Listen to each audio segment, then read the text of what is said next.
Alrighty, here we are on our way to the home 20.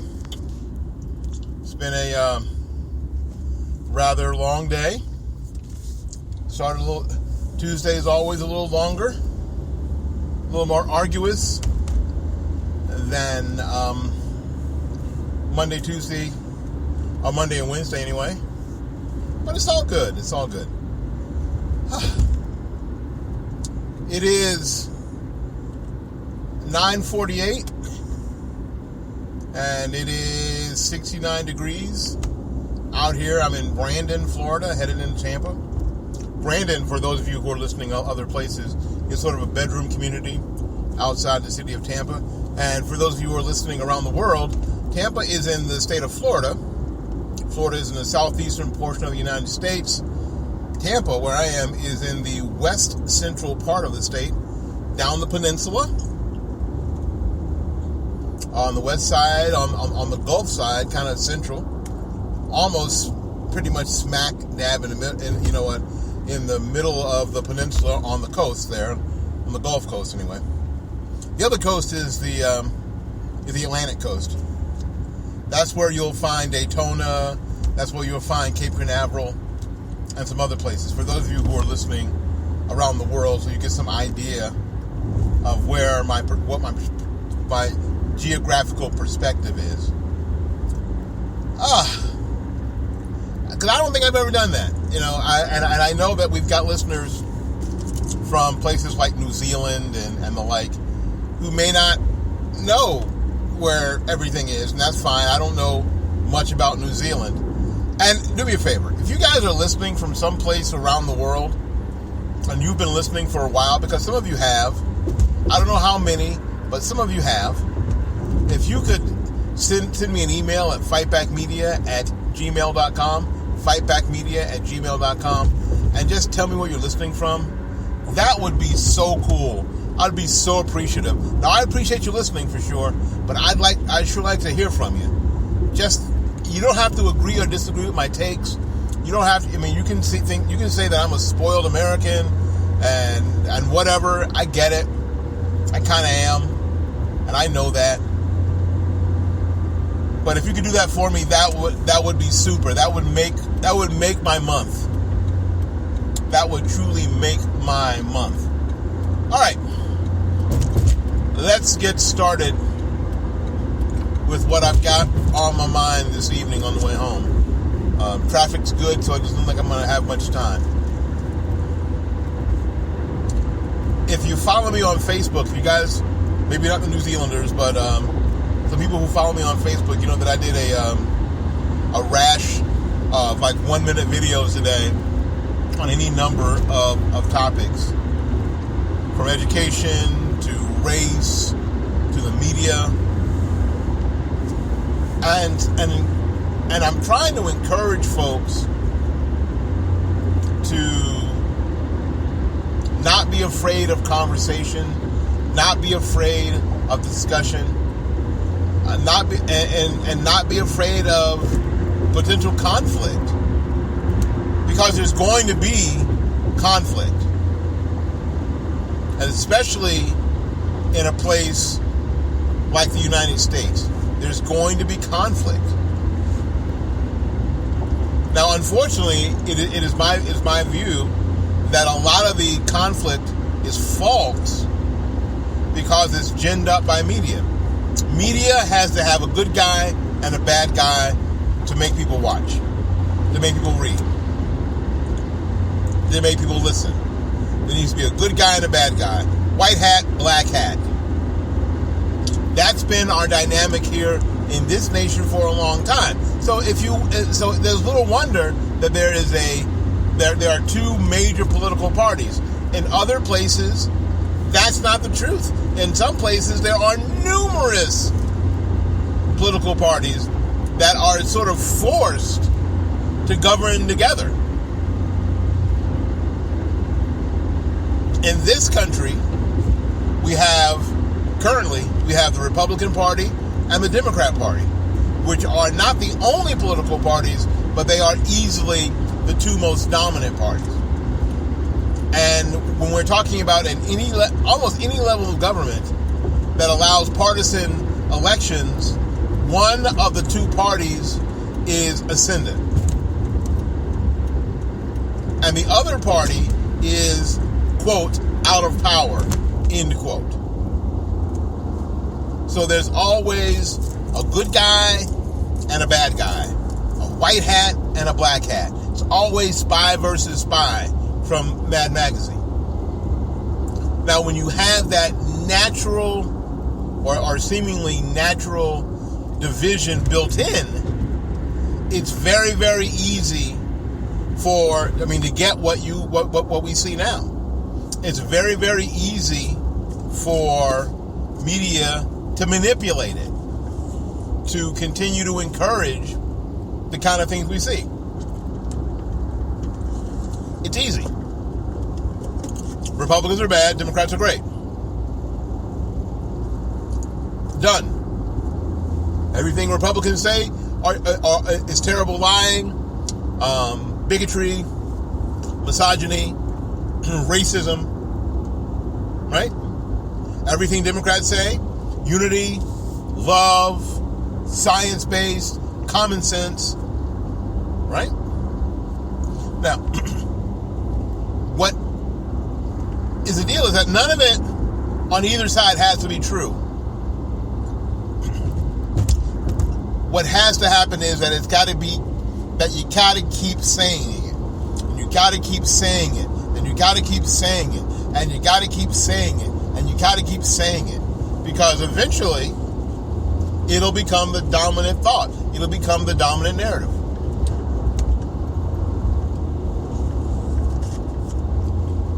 And that's what's happened. Media, especially cable television, and a lot of the newspapers have created this narrative, and the newspapers, they're using it as a lifeline, because 6 years ago, newspapers were dying. They had Barack Obama in office, and as far as the Democrat Party was going, I was thinking things were going swimmingly. Barack Obama was cool. Michelle Obama was every man's dream.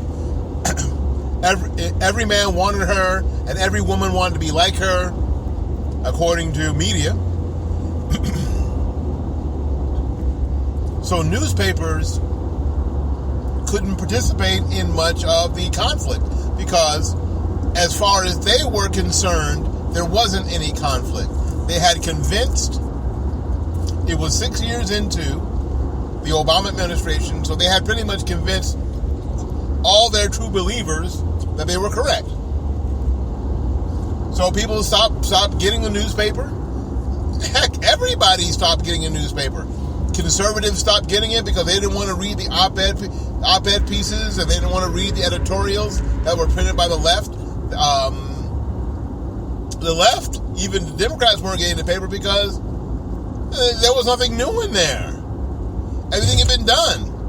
The mission was accomplished. There was no conflict. There was no spy versus spy. There was no good guy versus bad guy, because according to the left and to the Democrats, the good guys had already won. Game was over. We were never going back to whatever that was. We weren't going back there in their mind. Newspapers, and the major newspapers, have gotten a resurgence because what they've done is they're able to pull from, and because of it, manipulate the internet. And then when you get the advent of Twitter, Facebook, Instagram, TikTok, that are all left-leaning, they are able to promulgate and promote a narrative, this singular narrative, creating an echo chamber, squashing out any voices that are contrary to that narrative. The newspapers, New York Times, Washington Post, that were really on their way out, have glommed onto that.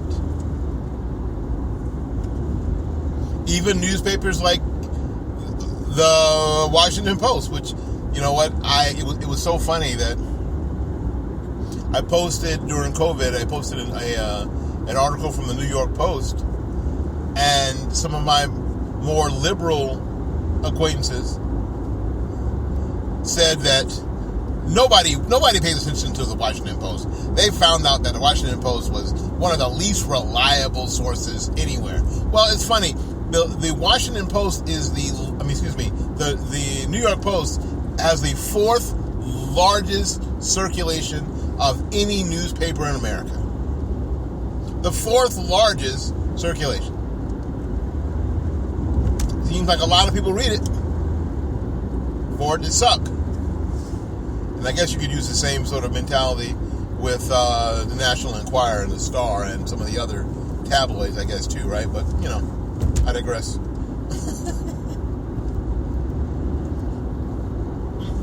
So what we're having here is this division that's a lot of it's been created. So my videos today were about, we can have these discussions, we can have these conversations, and we can have them in a way that what we're trying to do is reach some solutions. We're trying to advance our position from where we are. We're not just trying to win an argument. The goal has to change from winning a debate to making positive change. The second one is a lot more difficult. Because making positive change needs to be quantifiable. You have to be able to see it. One of my videos today was about education. And in some circles, what I talk about is rather touchy, because it really goes to what a lot of people have based a lot of their personal and professional success on.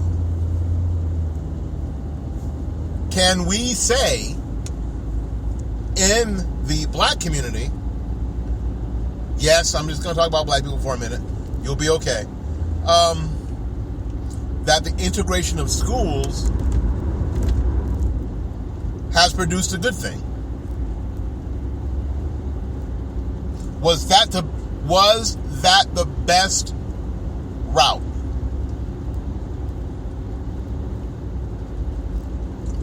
I've talked to two people in the past 2 days, both black, who had completely different views on just this. It wasn't just me. Let me break it down for you. Was it okay that black people got convinced that their child would have a better education sitting next to a white child than if indeed their own schools in their own neighborhoods were upgraded to the same level as that child sitting in the suburbs? As that white child sitting in the suburbs.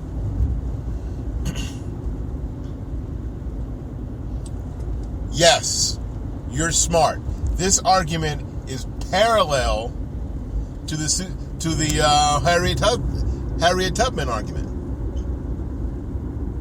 Boyce Watkins came out yesterday and the day before, and he can't understand why black people are excited that Joe Biden has said that it's going to be one of his top priorities to have Harriet Tubman on the $20 bill. So that's something that we can be proud of.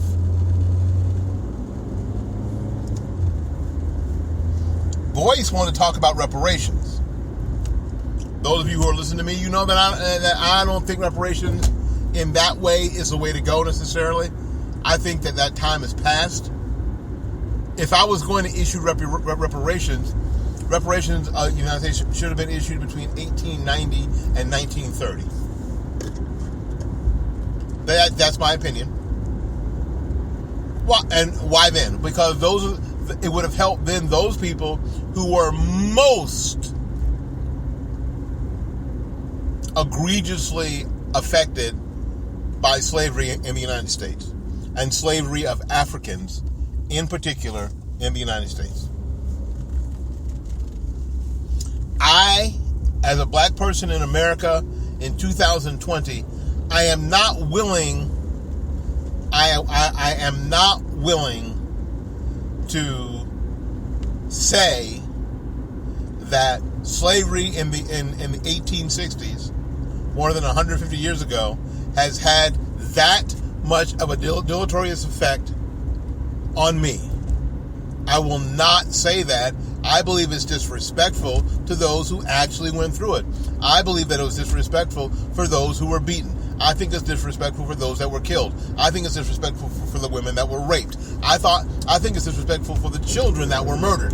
I think it's disrespectful that I can sit in my air-conditioned home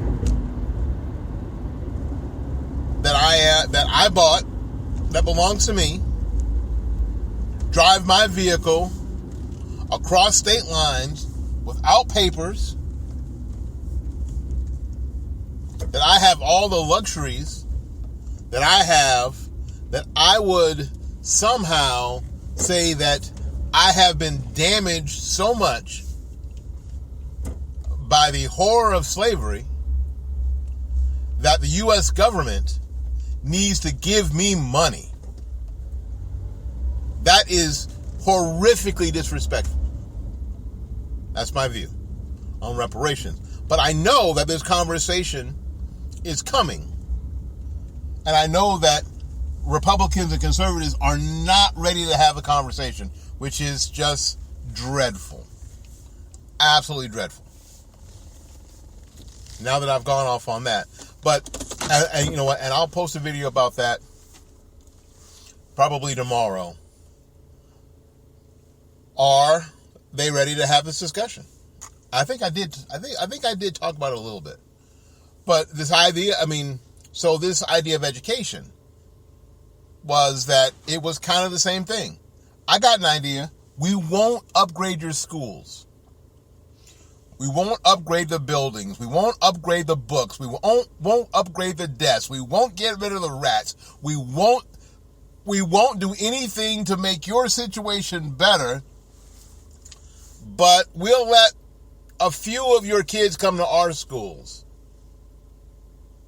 We won't think about them any differently. We won't treat them any better, but they can sit in the same room as my kid.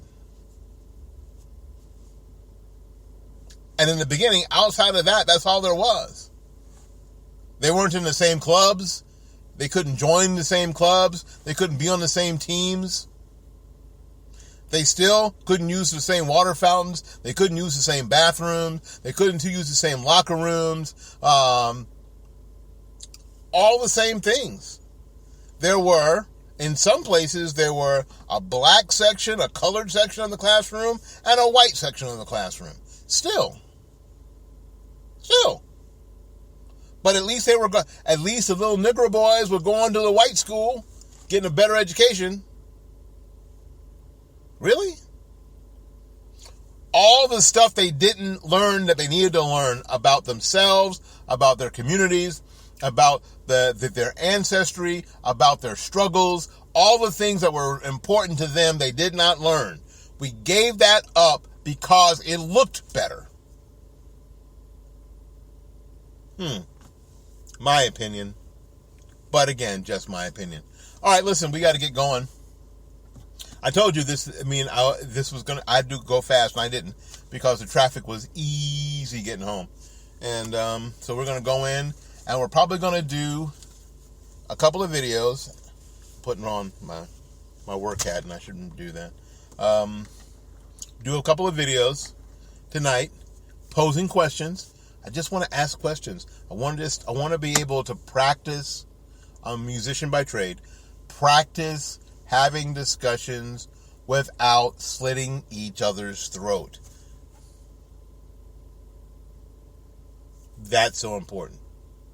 So until we see you again, go out there and learn something, love somebody, and for goodness sakes, y'all take care of yourself. We will see you when we see you. Bye-bye now.